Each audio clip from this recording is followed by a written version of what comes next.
Whether the player wants to leave or the club has other plans. During the January transfer window, the exit door always beckons for a few players, and at Chelsea, things are no different. But which players should be sold to bring in a load of cash, who should leave to further their career, and which waste of money should definitely be moved on? That's what I'll be discussing in the next few minutes, with 5 players who should leave Chelsea in the January transfer window. First up is a very good player and someone who could turn a match on its head with a piece of sublime skill, but he's just not consistent enough. Despite being a pacey, tricky winger, Willian has scored just 2 goals and got 2 assists in the opening 13 games of this season, and within the last 18 months or so, it's clear that he is past his best. A few years ago, he was Chelsea's best player, and it was that season that he kept on scoring loads of free kicks. But unfortunately, things have dried up for the Brazilian, and at age 30, Chelsea could definitely move him on for more money. Now, I can't see him moving to a big club, but maybe somewhere like China or the MLS will be willing to pay a load of money for him. And whilst his stock is still relatively high,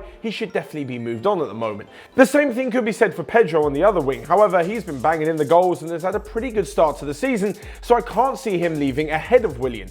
As well as Willian leaving, though, it will mean that there'll be a space free in the squad, and maybe Chelsea could finally promote one of their youngsters and give the likes of Callum Hudson-Odoi a chance in attack, someone who's been doing fantastically well for all of their youth teams. Moving on to number 2, and again it's another Brazilian player who is past his peak. His recent poor performance against Spurs only shed more light on what Chelsea fans have already known, that David Luiz unfortunately is completely past the best of his ability. Last season, in the 10 Premier League appearances he made for Chelsea, they conceded 13 goals, only won 6 of them and kept just 2 clean sheets. It's this season though where things aren't looking so good for David Luiz. Despite being part of the Chelsea side that's only lost once in the opening 13 games, out of the 11 goals that they've conceded, he's been at fault for 7 of them. That's 63% of Chelsea's goals conceded this season where it's been David Luiz's fault. Now you tell me if that's not consistently poor for what is supposedly a top-class defender. Much like with Willian, if he goes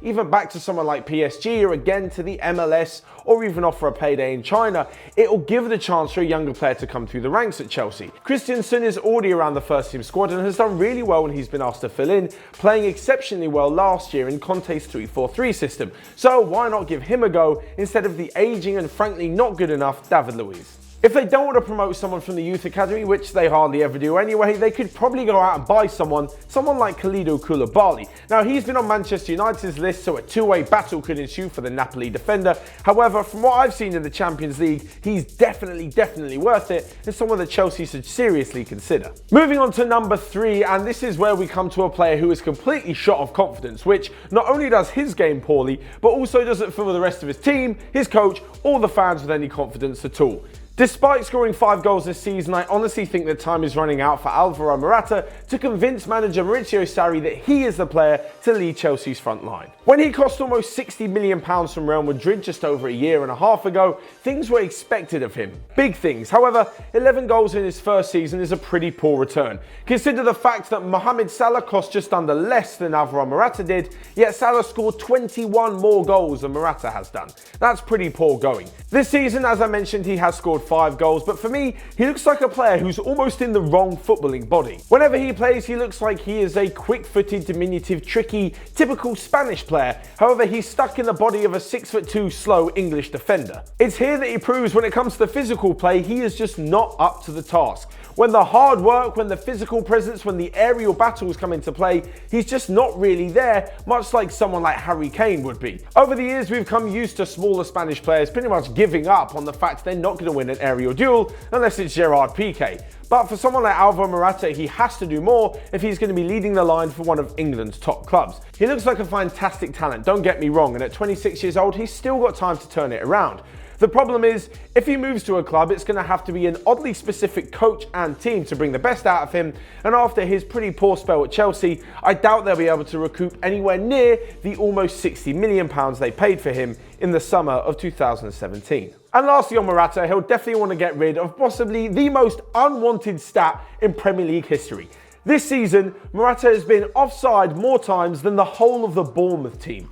That's a whole 25-man squad being offside less times than the Chelsea and Spain striker. Poor reading indeed. Next up is a player who Chelsea probably don't want to let go, but for the sake of his career, he should definitely be moving on. After making his debut age 18 just 4 years ago, Ruben Cheek has gone on to make 25 appearances in the Premier League for Chelsea over 4 seasons.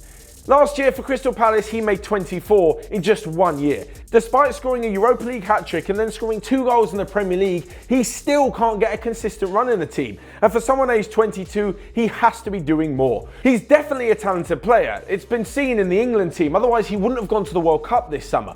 But if you look at the difference between him and Dele Alli, someone who was just 4 months younger than him, the gap in their experience is vast. Now I know they're not really the same type of player and they may not be competing for the exact same position, but they both are young, talented English midfielders.